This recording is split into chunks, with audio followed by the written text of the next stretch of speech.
सबको जय मसीह। फिर से एक नए एपिसोड में आपका स्वागत है। हम लोग भाषा का बात कर रहे थे। हम लोग संस्कृत भाषा के बारे में बातें कर रहे थे, उसी को जारी रखते। ऐसा एक अवसर में संस्कृत भाषा दुनिया को परिचय कराया विलियम कैरी और मार्क्स मुल्डर। दे ट्रांसलेटेड संस्कृत इनटू इंग्लिश, यानी क्रिश्चियन मिशनरियों ने, क्योंकि ब्रिटिश सरकार को संस्कृत भाषा प्रमोट करने में कोई दिलचस्पी नहीं थी और साधारण लोगों या अब्राह्मण लोग इस भाषा को इस्तेमाल भी नहीं कर सकता था।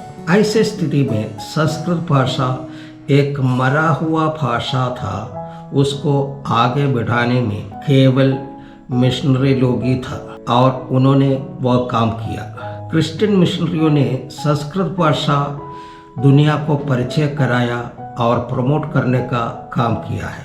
कोई भारतीय ने ये नहीं किया है। संस्कृत भाषा का सबसे ज्यादा शोध करने वाला क्रिश्चियन मिशनरी ही थे। रामायण, महाभारत सब अंग्रेजी में अनुवाद करवाने वाला भी कोई संस्कृत भाषा बोलने वाला लोग नहीं थे, बल्कि क्रिश्चियन मिशनरी लोग थे। फिर भी भारतीय लोग क्रिश्चियन मिशनरियों को गाली देता है, क्रिश्चियन मिशनरियों को कहता है भारत छोड़कर जाओ। ये बंद होना चाहिए। अब हम अपनी राष्ट्रभाषा, ऐसा तो राष्ट्रभाषा तो इंडिया में है ही नहीं, केवल कहने के लिए है, हिंदी लैंग्वेज की बात करते हैं। ये आपको जानना जरूरी है।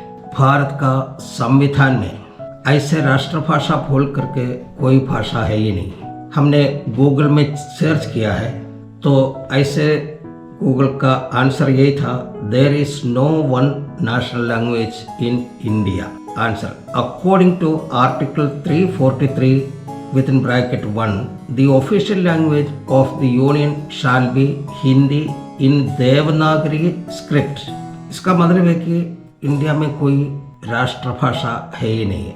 हमारा भारत में 1652 भाषाएं बोली जाती है। इन 1652 भाषाओं में केवल 230 भाषाओं को ही लिपि है, यानी कि स्क्रिप्ट है। बाकी सब केवल मुंह बोली भाषाएं हैं। ऐसे गूगल में हमने सर्च किया, गूगल में लिखा हुआ है, there are 121 languages which are spoken by 10,000 और more people in India, which has population of 121 crore. The report said more than 19,500 languages or dialects are spoken in India as mother tongue, according to the latest analysis of a census released in 1st July 2018। ये Google का report है। अभी इसी में भी अलग अलग researcher जो है उन लोग के आपस में मतभेद है, कितना भाषा इंडिया में बोली जाती है। इसका तो अभी सही निर्णय अभी तक नहीं निकाल पाया है, क्योंकि नॉर्थ इंडिया में एक कहावत है, 10 गांव अगर पार करते तो वो एक अलग लैंग्वेज, अलग भाषा, अलग बोली आपको सुनाई पड़ेगा। खैर, वो हमारा सब्जेक्ट नहीं है। आपको आश्चर्य होगा, भारत में हिंदी भाषा था ही नहीं।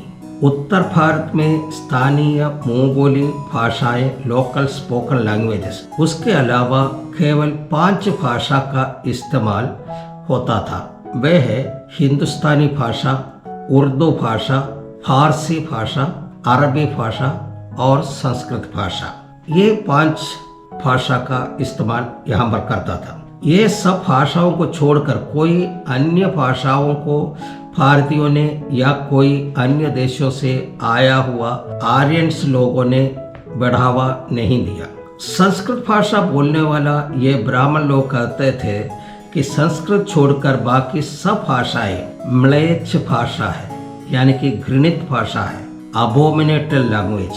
क्योंकि उस समय ब्राह्मण लोगों को ही संस्कृत भाषा बोलने का अधिकार था, बाकी मुंहफोली भाषा सब अब्राह्मण बोल सकता था। घृणित भाषा, अबोमिनेटेड लैंग्वेज। तो ये हिंदी भाषा कब और कैसे आया, कम शब्दों में इसका विवरण देना चाहता है ताकि आपको जानकारी हो जाए। ये सब स्कूलों में पढ़ाया जाना चाहिए, लेकिन कोई भी सरकार इसके लिए तैयार नहीं होते हैं। क्योंकि ये बताना भारतीयों के लिए शर्मनाक बात है कि हिंदी भाषा विकसित करने वाला विदेशी मिशनरी है। तो हिंदी भाषा कैसे बना? शैमुअल हेनरी केलॉग नामक एक अमेरिकन प्रेस्बिटेरियन मिशनरी थे। पूरा उत्तर भारत का भ्रमण करके साधारण लोग बोलने वाला भाषाओं का एक सर्वेक्षण किया है। इस सर्वेक्षण करने के बाद मध्य भारत में मध्य प्रदेश और उत्तर प्रदेश आया।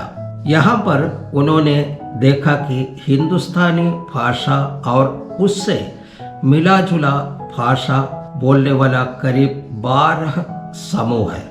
ये जो समूह जो है बहुत ज्यादा संख्या में थे। ये हिंदुस्तानी जो म्लेच्छ भाषा है वो बोलने वाला था, यानी ब्राह्मण के अनुसार वो मुंह बोली भाषा बोलने वाला एक जनसमूह जो बहुत ज्यादा थी। इन हिंदुस्तानी और उससे मिला जुला 12 अन्य भाषी लोगों के लिए कोई बाइबल नहीं था, क्योंकि यह व्यक्ति एक मिशनरी होने के कारण इनका तात्पर्य था कि बाइबल का प्रसार करना है, तो उसके लिए एक भाषा आवश्यक है। इसलिए उस काम को ही पहले दर्जा दिया। बाइबल हिंदुस्तानी में अनुवाद करने के लिए लिपि नहीं है।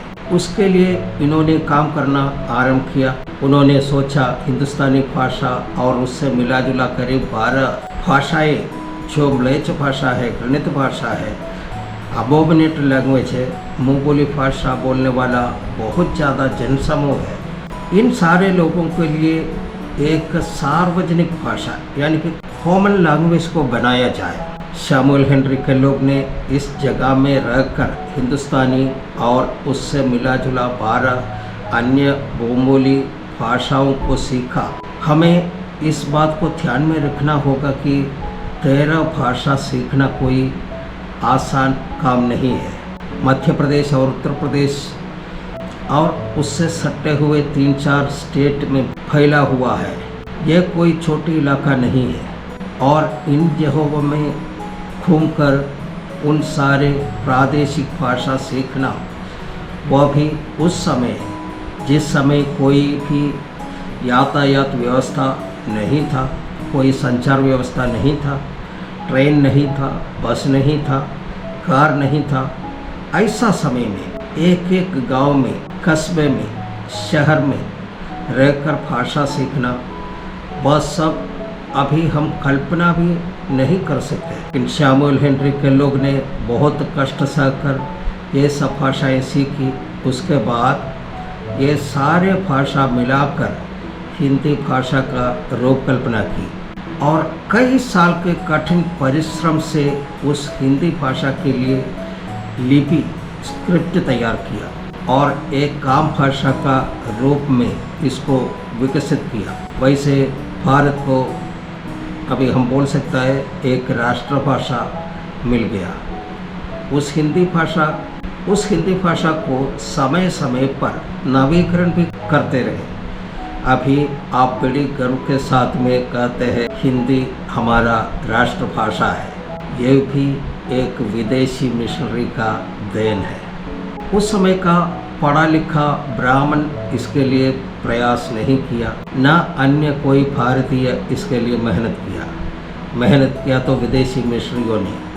हिंदी भाषा विकसित कर वो बैठा नहीं, क्योंकि इससे उन इलाकों में 13 भाषा बोलने वालों लोगों को सिखाना भी है। उसके लिए शैमुअल हेनरी केलॉग ने अपने साथी लोग विलियम हूपर और जोसेफ आर्थर लैम्बर्ट उससे मिलकर के इस हिंदी भाषा के लिए हिंदी व्याकरण भी तैयार किया, ताकि उन साधारण लोग भी हिंदी को अच्छी रीति से समझ सकें। क्रिश्चियन मिशनरियों ने अलग अलग भाषा में 85 शब्दकोश बनाया, 116 व्याकरण बनाया, 45 अखबार शुरू किया। उस समय यानी 150-200 साल पहले कोई भारतीय इसकी कल्पना भी नहीं कर सकते थे। अभी भी दुनिया का नामी विश्वविद्यालयों में जैसे ऑक्सफोर्ड यूनिवर्सिटी है, इस हिंदी व्याकरण को इस्तेमाल ऑफिशियली करते हैं और आधिकारिक तौर पर अभी भी पढ़ाया जाता है। तो इसी तरह 1880 में हिंदी भाषा का सृष्टि हुआ। केवल भाषा तैयार करके अलमारी में रख छोड़ना नहीं था जैसे आजकल लोग करते हैं। उसके बाद उसका छपाई करने के लिए उन्होंने प्रेस बनाया, किताबें छपना शुरू किया। ये भी छपवा कर गोदाम में भरना नहीं था, वह लोगों में बंटवा कर उसे साधारण लोगों को सिखाना भी है। उसके लिए उन्होंने स्कूलों का निर्माण किया, लोगों को पढ़ाना शुरू किया। फिर समाचार को प्रसारण करने के लिए अखबार शुरू किया और अफसरों को, मंत्रियों को, नेताओं को हिंदी बोलना सिखाया। और अभी वही मंत्री और अफसर लोग तथा साधारण लोग भी कहता है अंग्रेज लोग भारत को बर्बाद किया, मंत्री लोग कहता है ईसाई लोग भारत छोड़ कर के जाओ। इस भारत को भारत बनाने वाला यीशु मसीह का सुसमाचार लेकर आया हुआ वही मिशनरी लोग थे। उन्होंने भारत के लिए अपना जीवन निछावर कर दिया है। ये लोग भारत में आया तो भाषा को विकसित किया, अस्पतालें बनाई, स्कूलें बनाई, कॉलेज बनाया, सड़कें बनाई, रेलें बिछाई, पुलें बनाई, मानव जाति एक एक करके सिखाया, संस्कृत सिखाया, बोलना सिखाया, प्रतिक्रिया करना सिखाया, अपना हक मांगना सिखाया, कपड़ा पहनना सिखाया, ऐसे ऐसे बहुत कुछ सिखाया और भारत को भारत बनाया। फिर भी इन मिशनरियों का बनाया हुआ भाषा लेकर क्रिश्चियन को और मिशनरियों को गाली देते हैं। ये भारतीय संस्कृति है। बोलने के लिए बहुत कुछ है, भाषा का बात यहाँ समाप्त करते हैं। हमने देखा कि परमेश्वर एक है, मनुष्य एक है, भाषा एक है। अभी